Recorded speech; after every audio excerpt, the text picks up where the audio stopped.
നിങ്ങളിപ്പോൾ കാണുന്ന തിരുവാതിരയില്ലേ, അത് വെറും തിരുവാതിരയല്ല. ഇതാണ് ക്രിസ്ത്യൻ തിരുവാതിര. അതായത് ക്രിസ്ത്യാനികൾ എല്ലാവരും കൂടി നടത്തിയ ക്രിസ്ത്യൻ തിരുവാതിര. എനിക്ക് ഒന്നേ ചോദിക്കാനുള്ളൂ, ലേശം നാണം. കാരണം ഹിന്ദുക്കളുടെ തിരുവാതിര എങ്ങനെയാണ് ക്രിസ്ത്യൻ തിരുവാതിര ആയത്?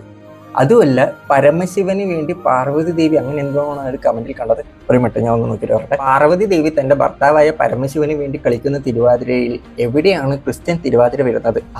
ഇങ്ങനെയുള്ള പല ഡൗട്ടാണ് പലർക്കും കമന്റ് ബോക്സ് നോക്കിയപ്പം കണ്ടത്.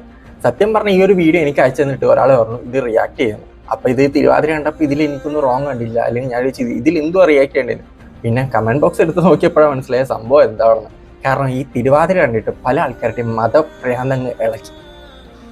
ഈ തിരുവാതിര, ഈ ഒപ്പന, ഈ സംഭവങ്ങളൊക്കെ ഇന്ന ആൾക്കാർക്ക് മാത്രമേ കളിക്കാൻ പാടുള്ളൂ എന്നുണ്ടോ നമ്മുടെ നാട്ടിൽ? ഇപ്പം എന്താ പറയുക, സ്കൂളിലായിക്കോട്ടെ, കോളേജിലായിക്കോട്ടെ, അല്ലെങ്കിൽ ഓഫീസിലായിക്കോട്ടെ, അവിടെയൊക്കെ ഓരോ തിരുവാതിരക്കളി അങ്ങനെ കുറേ പരിപാടികളൊക്കെ വരുമ്പോൾ നിങ്ങളുടെ നാട്ടിൽ തന്നെ പല പരിപാടിയിൽ തിരുവാതിര കളിക്കുന്ന മൊത്തം ഹിന്ദുക്കൾ മാത്രമാണോ? അല്ലെങ്കിൽ മതം നോക്കിയിട്ടാണ് ഓരോ ആൾക്കാരും ഓരോ ഇതേപോലുള്ള കലാരൂപങ്ങളോ അല്ലെങ്കിൽ കലാപരമായ കാര്യങ്ങളും ചെയ്യുന്നത്? ഈ മതം എന്ന് പറയുന്ന സാധനമില്ല, അത് ജസ്റ്റ് ഒരു വിശ്വാസം മാത്രമാണ്. പക്ഷെ ഈ ലൈഫിൽ നടക്കുന്ന എല്ലാ കാര്യത്തിലും ഇതന്നെ അങ്ങ് കുത്തി കയറ്റാൻ നിന്നാലുണ്ടല്ലോ, പിന്നെ അതിന് മാത്രമേ ടൈം കാണത്തുള്ളൂ. അതുമല്ല, ഈ മതപ്രാന്ത തലയിൽ നിറച്ചിട്ട് നിങ്ങൾ എന്ത് കാര്യം നോക്കിയാലും പിന്നെ നിങ്ങൾക്ക് അതെല്ലാം നെഗറ്റീവായിട്ട് തോന്നത്തുള്ളൂ.